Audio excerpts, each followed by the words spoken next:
What's happening, everybody? I'm back. It's me, your resident supervillain, Mr. J. Washington, and I am here with my review for Bad Boys for Life. Now, if you have not seen the movie yet, you should already know what the deal is from the title of the video and being here on the channel. It's gonna be spoilers, because first and foremost, I don't really know how to do a non-spoiler review. I like to talk about shit in its full glory, so I gotta get spoilers. And I know some people be like, well, why ain't you spoil a movie? Like, yo, listen, it is what it is.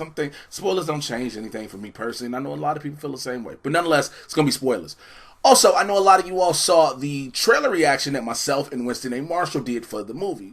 And when, first and foremost, you were wondering, where's Winston? Well, as I'm recording this, Winston is in Vegas for a dodgeball tournament. Yes, he plays adult dodgeball, and that shit's amazing. I played it once. I was like, I need to do this shit more often in my life.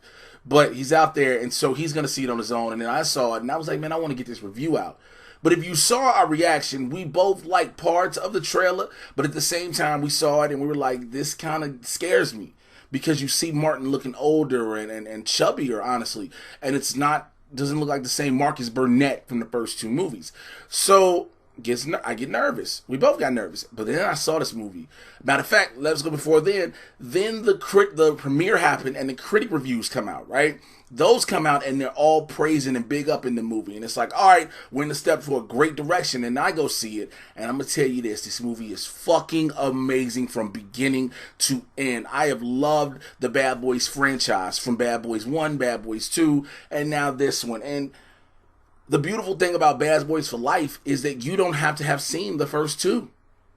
It catches you up perfectly where you're not left in the dark. You understand the relationship with Mike Lowrey and Marcus Burnett. You get a lot of things. The best way this thing kicks off, again, it's a spoiler, so I'm going to go right into it. It kicks off, you see Mike and Marcus driving, well, more so Mike driving, and you're like, yo, are they in pursuit of a suspect? You see cop cars and everything. You're like, yo, they making wild turns on the freeway and everything.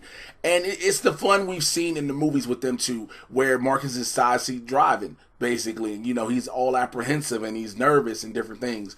And Mike just telling him to calm down, all those things. But we get to the hospital in time to see that his daughter Megan is giving birth. And she's had a baby boy. And he named the boy Marcus Miles Burnett. And he was like, wait, that's my name. And she was like, yeah. Me and Reggie decided to name him after you. Reggie, if you remember from Bad Boys 2, is the kid who took Megan out on a date, and then him and Mike tried to punk his ass out when they was like, how old are you? He was like 15. He was like, no, you look 30. Like, you know, all that shit. And it was so great to see that, to bring the same actor back on top of that, to bring it where they still have this relationship. And then fast forward later, because I'm going to jump around, they end up getting married. So again, you didn't need to see that. They talked about him, you know, Mike and Marcus trying to scare Reggie when he was a shorty, but you didn't need to really know it in the film. There's a lot of action in this movie. Now, at one point, you got to remind yourself, Michael Bay didn't direct this one. And you're like, this could be a bad thing because you have a franchise. You have, you know, a director who's made their impression and their mark on this movie. And then you hear somebody else, but guess what? You didn't need it. You didn't need it. The two directors who were part of this were phenomenally captivated. And Michael Bay, being Michael Bay, was like, oh, I'm not going to be behind the camera, but I'm going to make sure you see me in front of the camera, and gives himself a guest, and it has a guest cameo as the wedding MC for Megan and Reggie. But of course he is. I was like, you slick bastard. But again, the action in this movie is nonstop. There's just so much that happens, and when it goes, and it keeps you on your seat. It's fun. You have so much there. So you see the introduction to Ammo, the extra team, and Paola Nunez, who plays Rita. She's fucking beautiful and amazing, and she gives you what you're supposed to get. You're supposed to get that beauty, brains, and brawn out of her character, and you get all of that. The story with Mike Lowrey and him finding out he had an affair with a fucking mob boss's wife. You're like, wait, what? And you find out because of the affair he had, he was in love with it, which is why he's never been in love. And then a lot of people argue, well, didn't he love Sydney in Bad Boys 2? No, they were just having a relationship. He never said he loved her. He said he cared. There's a difference. But the action that you get, there are scenes you seeing people catch dome shots, and it's so like, I don't know why it catches you so much the way it does. Like, I jumped, like, fuck! But then they have so many scenes on top of the action that have you crying out loud laughing. I was hollering at a bunch of the discussions that Mike and Marcus would have, and it would just go through things. And he was talking about how they were on a plane going to Mexico City, and you see some of it when in the commercials and the trailers when they talk about, we fly together, we die together. But the whole extended thing, the way it all plays out, is so fucking funny because there's so much chemistry between the two. You see how Martin, he throws these jokes and these jabs, but then you also see Will Smith throwing those jabs too. And I don't know why, but we see more of a grounded Mike Lowrey in this one. And I guess it's the maturation of the character and the maturation of Will Smith knowing how to play this character. It's still the high-profile, flashy clothing wearing, sports car driving, lavish living Mike Lowrey we know of, but we also find out where that Mike Lowrey comes from, where the image, shall I say, comes from. And we also see grounded Mike Lowrey when he almost has everything taken away, because at one point, Mike Lowrey, look, spoilers. Told you motherfucker spoilers, okay? You ready? If you're not, stop the video. Pause it. Save it here. Time code yourself. Come back. All right. He gets shot up in the streets. And he realizes his own immortality. Because remember, he's always been bulletproof. He can never be shot and all these things. He realizes his own mortality. And so that changes him. And that would change anybody in a normal scenario. But also, writers of a movie can write it where this doesn't change them much. You know what I'm saying? This just enhances who they already were into who they already are, shall I say. It enhances what they're going to be going down the line, but that's not the case here. I feel like there was so many surprises. I really was like, Vanessa Hudgens is in this movie. Why? Vanessa Hudgens is great in this movie. I don't know if I can find too many parts that don't work in this movie, me personally. And I know it may sound like I'm being biased. I know, like I just said, I love Bad Boys 1, Bad Boys 2. And again, if it'd be a different story, I was like, yo, this is another Michael Bay movie, and it's not. Like, DJ Khaled is in this, and I guess only for the fact that because they're in Miami is the only reason they are there. It's the only reason. And it's like he is trying so hard to act, so I can't even be mad at. That would be the one part, you know what I'm saying? Some people are like, yo, why is DJ Khaled in it? And you're like, you get it. It's Miami. He's all about the 305.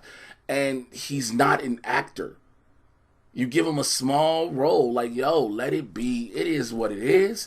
It doesn't take away from the movie. Actually, using DJ Khaled is a small plot device to move the story forward.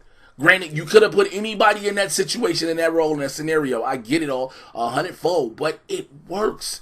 It works. The story works. I don't want to go too deep into spoilers on that part, what the actual story leads and builds up to, but it works, and it makes you feel in a sense of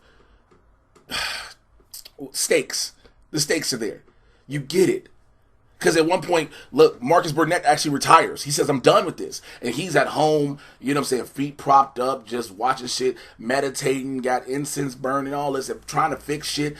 Teresa, his wife, is trying to kick him out the house. You know, all this crazy things, but you still see Mike being Mike Lowrey at one point while they're still living two lives. Mike talking about he'll hunt down criminals till he's 100. Marcus Burnett, now like, nigga, I'm a pop. I got grandbabies now. I ain't got to do all this.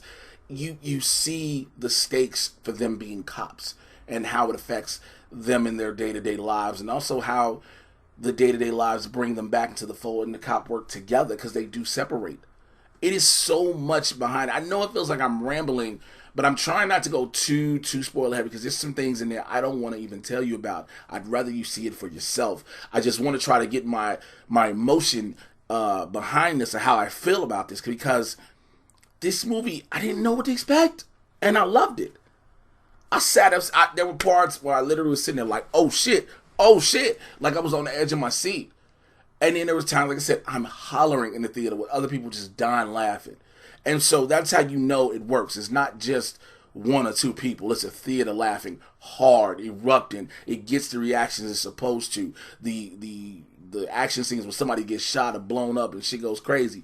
It gets the moment, it gets what you're supposed to get. It gives you what you're supposed to get. Excuse me. It's just been a long day. But nonetheless, if I had to rate this movie on a scale of 1 to 5, I'd give it a 5 out of 5.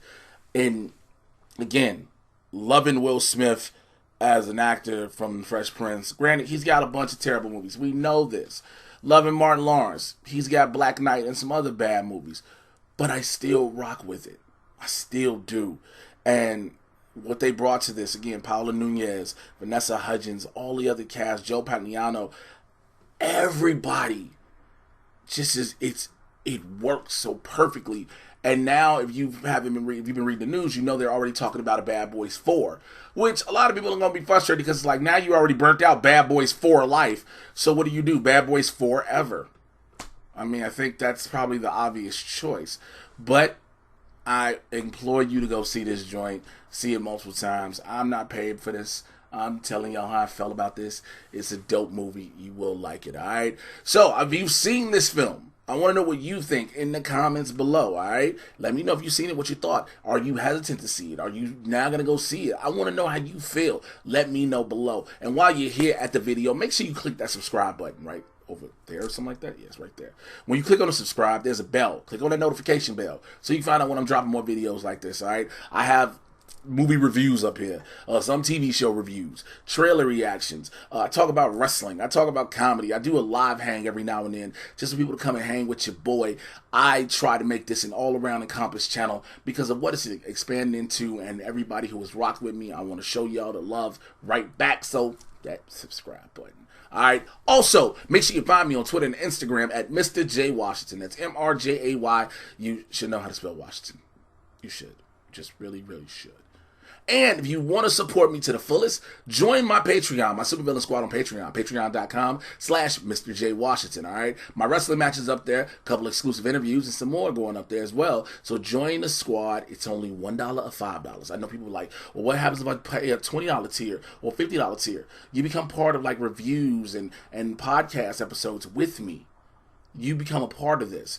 I will even, I'll start doing things. People who want to get into stand-up, I'll give advice for that. People who want to get into pro wrestling, I'll give advice for that. So, look, there are benefits. There definitely are. All right? And make sure you're checking out the Mad Titan podcast anywhere you get your podcast from, because I get you caught up on everything that is happening in the Marvel and DC live action and cinematic universes. It is barbershop talk for nerds, all right? So as I always say, come on in this conversation. You see how I tried to be A100 with y'all on this video right here? It is like that with the Mad Titan podcast. It's a whole lot of jokes, a lot of craziness, and so much more, all right? I will holler at y'all later. Till then, take care. Your boy out here. Deuces on both sides. Like, I don't know why I'm throwing up peace still. It's 2020. I'll let y'all later. Now.